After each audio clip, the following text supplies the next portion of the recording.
شروع اللہ کے نام سے جو رحمان اور رحیم ہے۔ اور ہم نے ہر امت کے لیے قربانی اس غرض کے لیے مقرر کی ہے کہ وہ ان مویشیوں پر اللہ کا نام لیں جو اللہ نے انہیں عطا فرمائے ہیں، لہٰذا تمہارا خدا بس ایک ہی خدا ہے، چنانچہ تم اس کی فرمانبرداری کرو اور خوشخبری سنا دو ان لوگوں کو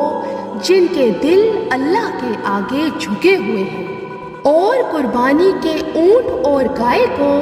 ہم نے تمہارے لیے اللہ کے شعائر میں شامل کیا ہے، تمہارے لیے ان میں بھلائی ہے، چنانچہ جب وہ ایک قطار میں کھڑے ہوں ان پر اللہ کا نام لو،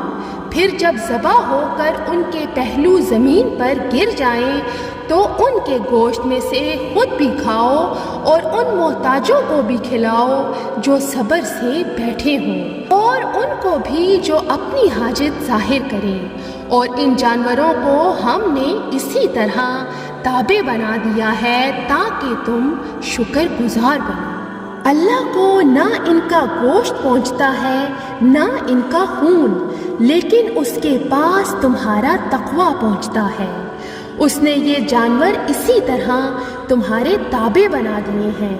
تاکہ تم اس بات پر اللہ کی تکبیر کرو کہ اس نے تمہیں ہدایت عطا فرمائی۔ اور جو لوگ خوش اسلوبی سے نیک عمل کرتے ہیں انہیں خوشخبری سنا دو